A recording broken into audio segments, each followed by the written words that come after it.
وَلَقَدْ يَسَّرْنَا الْقُرْآنَ لِلذِّكْرِ فَهَلْ مِن مُّدَّكِرٍ۔ اور ہم نے قرآن کو سمجھنے کے لیے آسان کر دیا ہے، تو کوئی ہے کہ سوچے سمجھے؟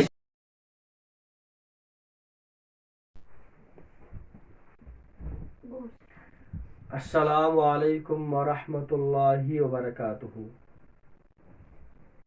عزیز طلبہ، آج ہمارا موضوع ہے فرشتوں پر ایمان۔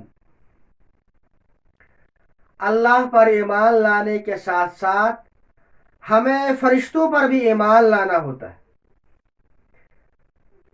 فرشتوں کے متعلق ہمارا یہ عقیدہ ہونا چاہیے کہ فرشتے اللہ تعالیٰ کے ایک نورانی مخلوق ہیں،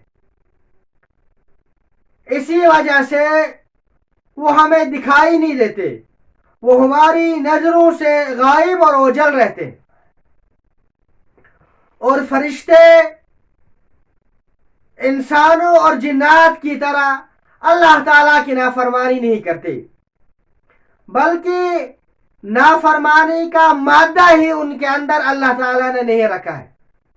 جس طرح بعض انسان اللہ تعالیٰ کے فرما بردار ہوتے ہیں اور بعض اللہ تعالیٰ کی نافرمانی بھی کرتے ہیں، اسی طرح جنات میں بھی بعض لوگ اللہ تعالیٰ کے فرما بردار ہیں اور بعض اللہ تعالیٰ کی نافرمانی کرتے ہیں، لیکن فرشتے اللہ تعالیٰ کی نافرمانی بالکل بھی نہیں کرتے ہیں۔ فرشتوں کے ذمے اللہ تعالیٰ نے جو کام لگا دیا ہے بس وہ اسی کو انجام دیتے ہیں، اس میں ذرا برابر بھی اللہ تعالیٰ کی نافرمانی نہیں کرتے۔ اور اللہ تعالیٰ نے مختلف فرشتوں کے ذمے مختلف کام سپرد کر دیے ہیں۔ مثلا حضرت اسرائیل علیہ السلام تو اللہ تعالیٰ نے ان کو لوگوں کے روح قبض کرنے پر مقرر کیا ہے۔ اسی طرح حضرت جبرائیل امین علیہ السلام اللہ تعالیٰ نے ان کو وحی بھیجنے پر مقرر کیا ہے، اور حضرت میکائیل علیہ السلام کو بارش برسانے پر مقرر کیا ہے، اور حضرت اسرافیل علیہ السلام کو سور پھونکنے پر مقرر کیا ہے۔ اور کچھ فرشتے جو ہمارے دائیں و بائیں جانب ہے، دائیں والا ہمارے اچھے اعمال کو نوٹ کرتا ہے اور بائیں والا ہمارے برے اعمال کو نوٹ کرتا ہے، جن کو کرامن کاتبین کہا جاتا ہے۔ اسی طرح کچھ فرشتے وہ ہیں جو قبر میں انسان سے سوال و جواب کریں گے۔ اسی طرح کائنات کے اندر اور بہت سارے فرشتے ہیں، نام برام ہم جن کو نہیں جانتے، لیکن اللہ تعالیٰ نے جو حکم ان کو دیا ہے وہ اسی کے اندر لگے ہوئے ہیں، وہ اللہ تعالیٰ کی نافرمانی بالکل بھی نہیں کرتے۔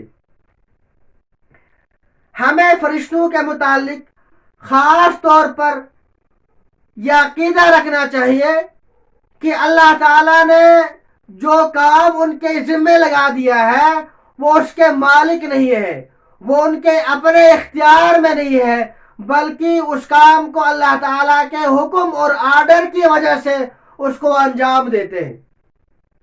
مثلا حضرت جبرائیل امین علیہ السلام یہ وحی بھیجنے پر مقرر ہے، یہ اللہ کا کلام پیغمبروں تک پہنچاتے ہیں، لیکن ایسا نہیں کہ حضرت جبرائیل امین علیہ السلام جو چاہے اپنے مرضی سے اور جس بندے کو چاہے وہی کر دے، نہیں، بلکہ یہ اللہ تعالیٰ کی اجازت سے ہوتا ہے۔ اللہ تعالیٰ جو فرمائیں گے اور جس بندے کے متعلق فرمائیں گے اسی پر اس کو وہی کرتے ہیں۔ اسی طرح حضرت اسرائیل علیہ السلام روح قبض کرنے پر مقرر ہے، تو اس کا مطلب یہ نہیں ہے کہ وہ جس کو چاہے مار دے اور جس کو چاہے زندہ چھوڑ دے، نہیں، بلکہ جب اللہ تعالیٰ کا حکم ہوتا ہے، اللہ تعالیٰ کا آرڈر ہوتا ہے کہ اس بندے کی اب روح قبض کرنی ہوتی ہے، تو اس کو حضرت اسرائیل علیہ السلام انجام دیتے ہیں۔ یہ کام اللہ تعالیٰ کی اجازت کے مطابق ہوتا ہے، اللہ تعالیٰ کے حکم سے ہوتا ہے، یہ چیزیں ان کے اختیار میں نہیں ہے، یہ اللہ تعالیٰ کے اختیار میں ہے، اور جب اللہ تعالیٰ کا حکم ہوتا ہے تو یہ اس کام کو انجام دیتے ہیں۔ یہ ان چیزوں کے مالک نہیں ہے، مالک تو اللہ تعالیٰ ہے۔ لہٰذا ہمیں ان کے متعلق یہ عقیدہ رکھنا چاہیے کہ یہ ان چیزوں کے مالک نہیں ہے، مالک تو اصل اللہ تعالیٰ ہے۔ والسلام علیکم ورحمۃ اللہ وبرکاتہ۔